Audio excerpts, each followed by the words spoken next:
It's me, One Ali.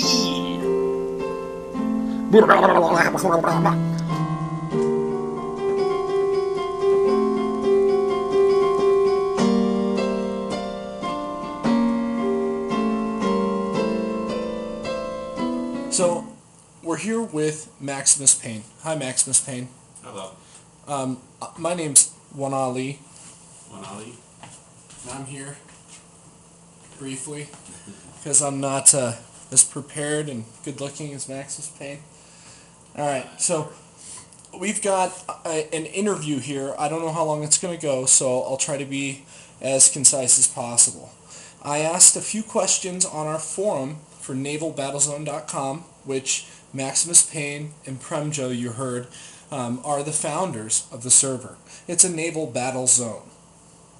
We've got one of our players named Herobrine5089. He wanted a few questions answered, and we thought that we'd oblige. So, Max, how did you start playing Minecraft? Premejo actually got me into Minecraft. He started me in on it about, it was about 2 years ago, I believe. 2 years ago, he got me started into Minecraft, and and I thought it was a great game. I enjoyed it. I thought it was just like Legos. That's the building part was kind of what connected me to it, and then I started playing with Redstone, got into that, and then it was just a little bit later I started modifying my own plugins on the server, and it went from there. Cool. So, modifying your own plugins. How did you get into doing things like coding and programming, and explain to us how that works with the server? Well, I've been working on my bachelor's degree. I'm a computer scientist, so programming's just a part of that. And actually, I didn't start my full actual programming until college when I changed majors. But before that, I used to dabble around in web and HTML programming, and then ever since I was in middle school, I always used to play with my games and mod them a little bit. Not coding so much, but changing files around, adding weapons and stuff. Cool. Well, basically, everyone wants to know, how did you think of the idea for Naval Battlezone? Ever since I was about around middle school age, I've always been a big fan of naval, World War II, and always a little bit of a war buff. My father got me into it actually. He on our old computer, we used to have a submarine, some submarine games that I used to play around with as a kid, and I didn't really know what I was doing at the time. But then I took a liking to it, and I became a hardcore submarine game player. Silent Hunter was a huge series I was always into, and they're still going, and I try to keep up with the games as I can, and so just and with Minecraft. I think it was a plugin actually. The original Aim Cannon and Movecraft plugins that are the plugins that I have adapted to run on our server. The ones that they were based off of, the original Aim Cannon and Movecraft, just kind of, I think those put the idea together for me. The idea of having vehicles and working ships, and then the fact that you could have a cannon on it. It just kind of took off from there. Well, cool. I enjoy playing on the server, obviously. That's why I'm making a video. A little piece of history that maybe you'd like to know. The Atlantis-class destroyer was the first ship that I made for the plugin that ran on Movecraft and had the cannons. And so that's why the Atlantis-class sticks around. The Castle was the second ship, and the U-boat Type 7 was actually the third one. And those are the original ships. Cool. Well, we recently had a new update to Naval Battlezone, up to 1.4.7, essentially. And what was your vision for that update and change to the server, and why? I've always been trying to get kind of a naval game going with it. I liked how I'm trying to make kind of a naval simulation going here, combined with some elements of Minecraft, like the ability to have individual players and surviving and rebuilding and repairing your ship.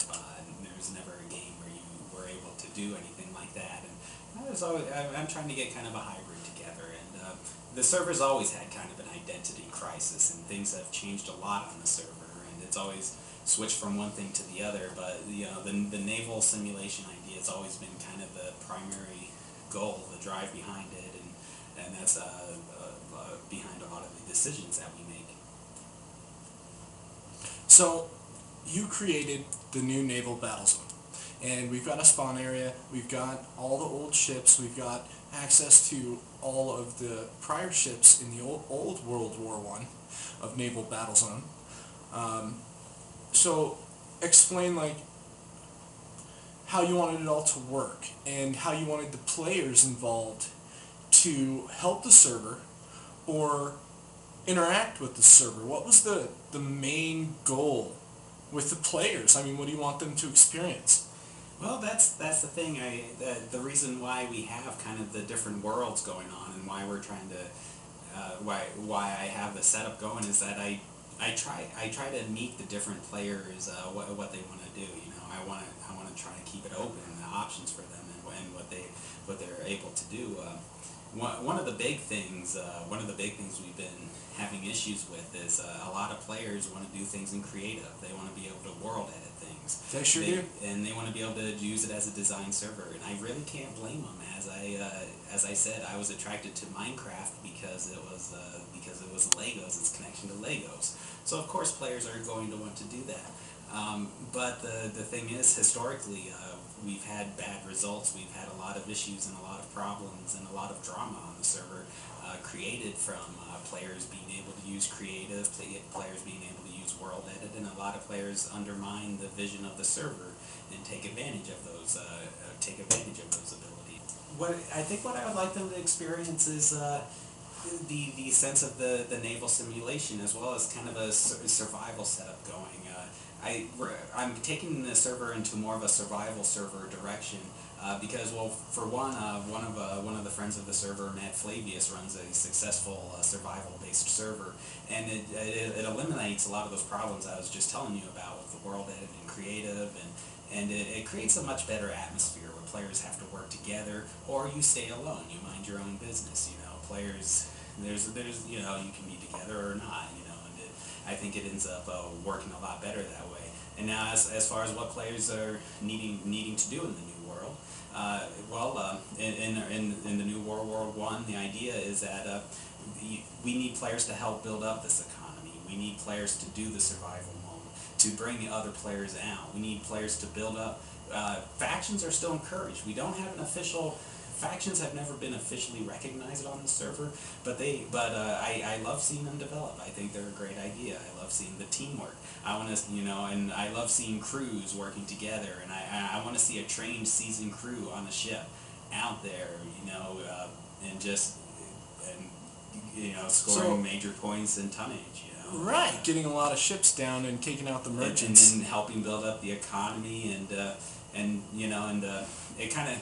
Now that's going to be more important later on for World War III, which I'm probably going to discuss later, I believe. But. Yeah, we can talk about that a little bit later.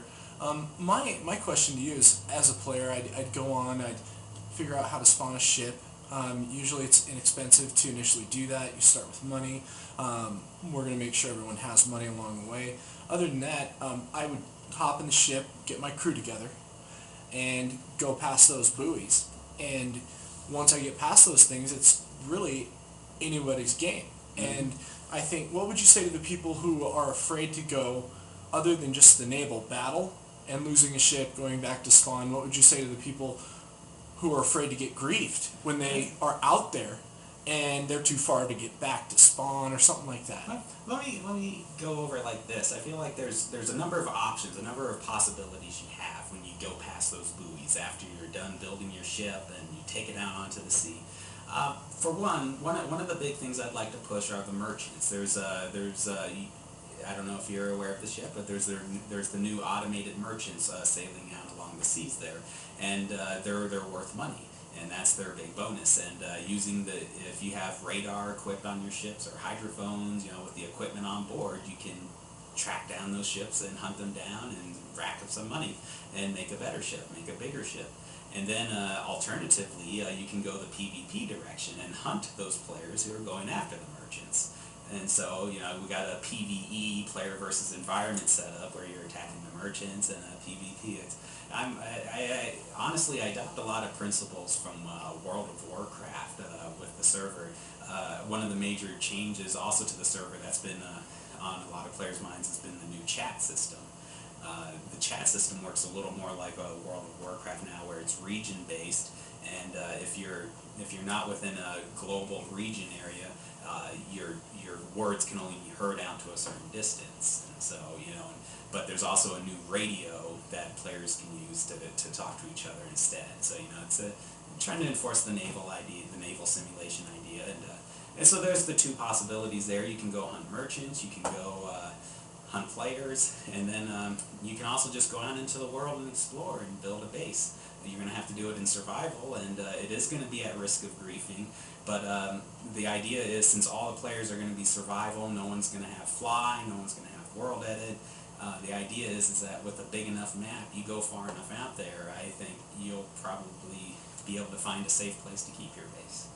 There's no promise of that, but we do have, in the future, there are plans in the new World War III of having protected regions, player-created protected regions, but that's a later project.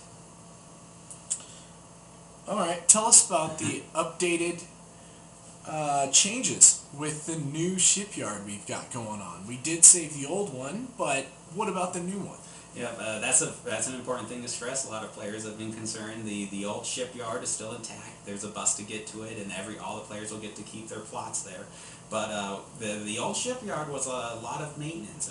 It took a lot of effort and a lot of upkeep, and the shipyard's popular. Lots of players want plots in the shipyard, and it used to be before you had to have an admin do it, and the admin always gets swamped with it to the point they can't stand to do it anymore, and it's been a lot of hassle, and we haven't been able to reward much either, just because it is so much hassle. And so the new shipyard is automated. It's a fully automated one, and based on your ranks in both War World 1 and War World 2, it will reward you with a certain number of plots of different sizes, and you get more plots and bigger plots as you get to the higher ranks.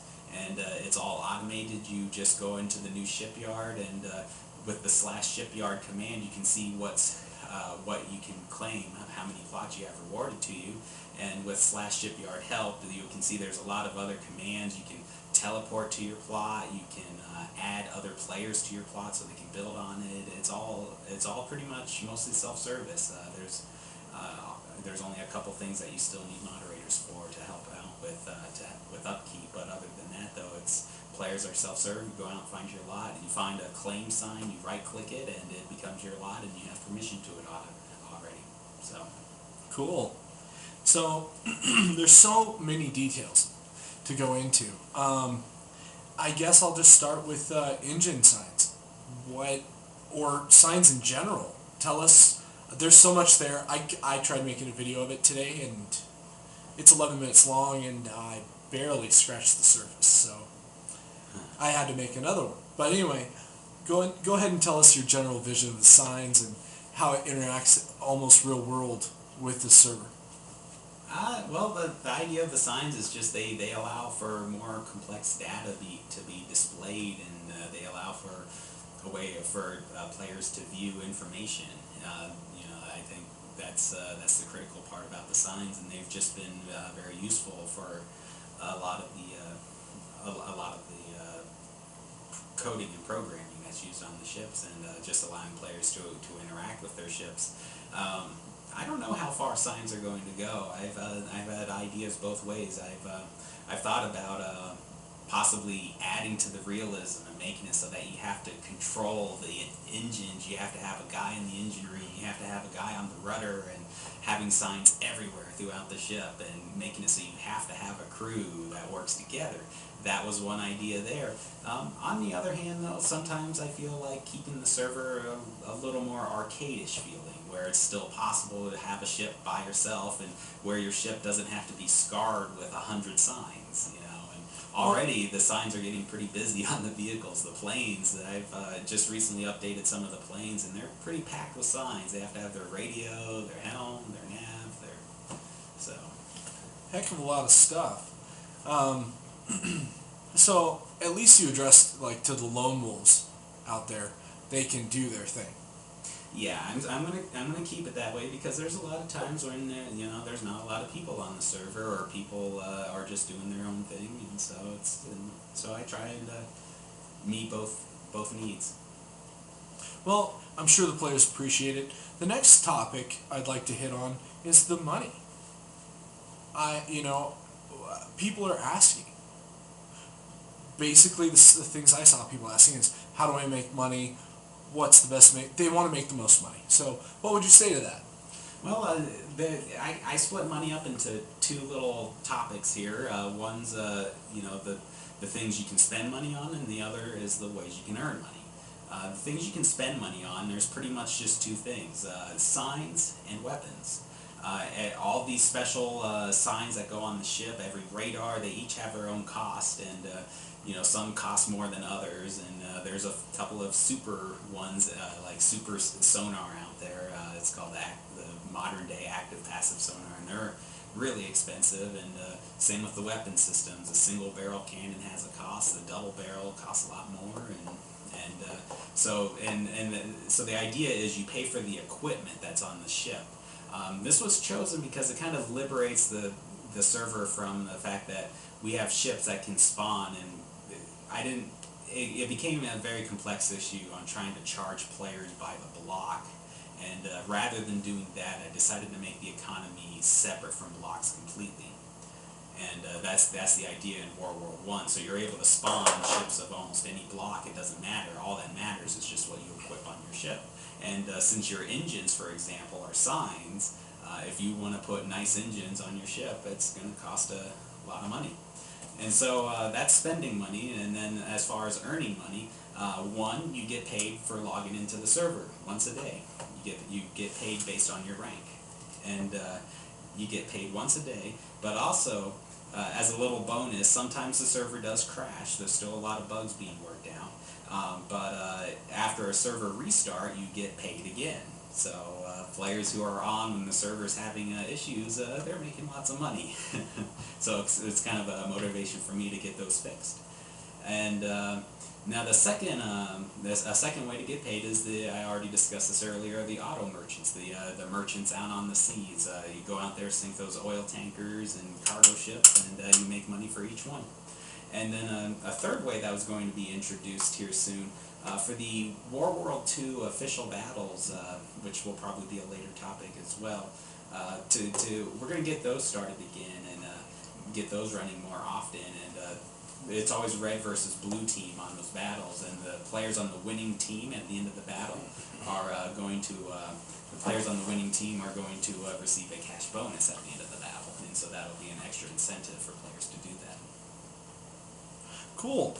So, what's next here? With the money, I think you really covered everything. My main question was, what if they run out of money? So. Yes, if they run out of money, I do put in some backups there. The Atlantis class destroyer, the representative ship of the server, in my opinion, that's free. That's always free to spawn. What do you say to the people who are curious about why there's no more creative, there's no more world edit, there's no more protected regions, and there's definitely going to be some griefing? Well, that's the thing, like I was saying, the vision behind the server has always been kind of a naval battle simulation, and that's the direction the server is going. If you really need creative or world edit that badly, you need to go to a server that is a creative server. That's right. That's the plan behind it. And in all honesty, our server runs much better with smaller ships. A lot of players, I think that's a great thing to address right now. A lot of players often complain about small plot sizes, but the thing is that moving these vehicles is actually server intensive, and when lots of players are moving vehicles at the same time, it starts to make a lot of lag on the server. And it's proven, when you drive a ship that's too large, it creates an enormous amount of lag, and there are ships big enough to crash the server. And so we have to put restrictions on that. and that's why yeah that's and so that's why you know, and so honestly, if you want to be building if you need World Edit to build a ship, if you need World Edit to build that large of a ship, you need to be doing it on a creative server anyway, because it's not going to sail on our server. It's too big. Right. So addressing the larger ships, you know, everyone likes them and things like that. I mean, I guess in a perfect world we could allow someone to have an area to build that, but that's not the purpose of the server. Like you said, we're here to fight. People need to make the most efficient fighting vehicles. Our purpose here is vehicular combat. What do you say to that? I agree exactly with what you said. It's maintaining a creative server has its own has its own challenges, and we don't have the resources to try and do everything. And so that's why we do have to make a decision here, and we do need to go with. That's why we're going to focus on. We want people to focus on the naval battle simulation part of it. Well, I feel that one of the biggest topics we should really hit hard, is moderators. How do you feel about the moderators? What are we going to do with people who care so much about the server? Well, you know, the moderators are great, and they've been a help for us. But there's also been a lot of issues with the moderators, and choosing a moderator is always a difficult process. And everyone wants to be a moderator. Everyone wants power on the server. Everyone wants World Edit and creative. And well, honestly, I don't want our moderators to have that role anymore. I don't want them to be privileged players who have World Edit and creative. Moderators, honestly, are meant. They're on more of a status as being employees to the server. That's what they say when they apply to be a moderator, that they want to help the server. Right. They're employees to the server, and really a lot of our players need to be treated as customers, whether or not they're donators or anything, it doesn't matter. They're customers, and our moderators are employees. They are to help serve the customers, and that doesn't mean they have to be slaves to them or anything, and they have the right to have their own fun. But some players' rights have to be respected, and you know, something I want to get away with is overbearing moderators. I think a lot of our players and moderators especially need to just realize the scale of things here sometimes, and just how busy we are, as you were just saying, and that and you know, it's great that we have players who want to help, and it's great that we have players who want to contribute, but they have to realize too that when we have so many people wanting to contribute, it starts becoming a chore and a task just to respond to all of them. Yeah, it's a lot. And then sometimes it gets to a point where you're not able to respond to all of them, and then people get offended and they feel like you're ignoring them. And really, what we need the moderators to help us, you know, act as just kind of a barrier between, the players to help the players, the moderators help the players go to the admins go to the owners. Right, a hierarchy. Mm-hmm. And the only way we can track that sort of thing is in writing on a forum. Mm-hmm. And without that, we have nothing. And that's something I'd like to point out also. We do have the staff forum, and nobody's using it. Right. I'd like to encourage the moderators, if you have issues that you would like to be known, you know, you should.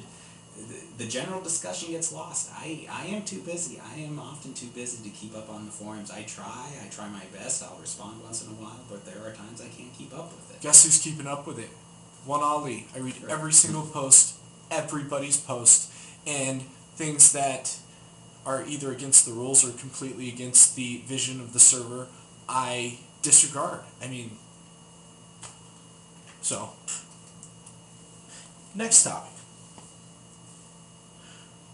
We offer an area where people can contribute financially to the server.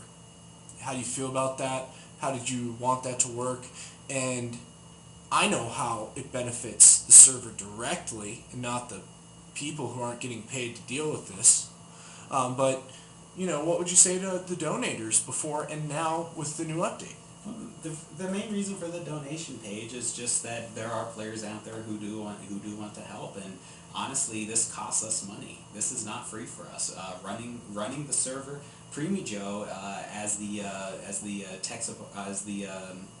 IT guy for the server. As Premejo is the IT guy for the server, he is also the owner of the server. He's the owner of the the hardware on the server, the computer, and it's also his internet connection.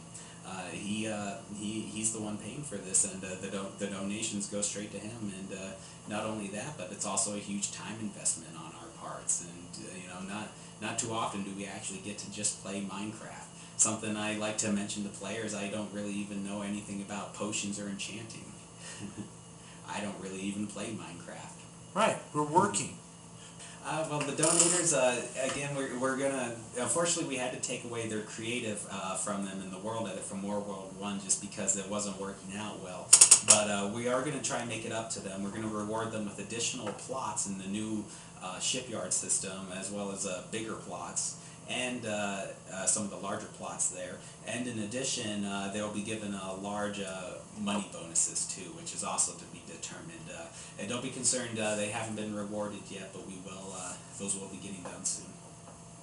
Anything else you'd like to say to our donators out there, or future donators? Because, it does go directly to the server, the bandwidth, things like that. Yes, and thank you to our donators for keeping the server alive, and definitely thank you to Premejo. No one's donated more than him, honestly. Right, he's got the most into it, and we thank him. He is off to work right now, or we'd get him on camera. Basically, it's One Ali signing off with Maximuspayne. So, I didn't shave or anything, so excuse me for being off camera. Is there anything else you'd like to say before we close up with this? We've done about 36 minutes. The idea is just to have fun. I want players to just come on, have a good time, enjoy the server. I don't want to ban people. I don't, and sometimes players approach me if they say so and so needs banned. And I don't appreciate that, and I'd like to end the video with that. Actually, I don't want to ban anybody unless they end up directly damaging the server or are just flat out cheating. Outside of that, though, I want everyone to have a good time on the server, do their thing, and if people can't get along, then you need to go to your own corners of the map or fight it out. That's the purpose. It's a naval battle zone. Battle. Well, thank you so much, Max, for your time this evening. I'm going to end this interview by, saying thanks to our players, basically. We do this for you guys. It is work for us, but we want to play with you guys, and that's why we set standards and rules, because it helps us help you have a good time. So thanks for playing, thanks for watching. From Max, Premejo, and myself, One Ali, thanks for any likes or subscriptions. I'll try to keep you up to date, and as often as I can get Maximus, and I will, but he's a busy man. So thank you, and good night.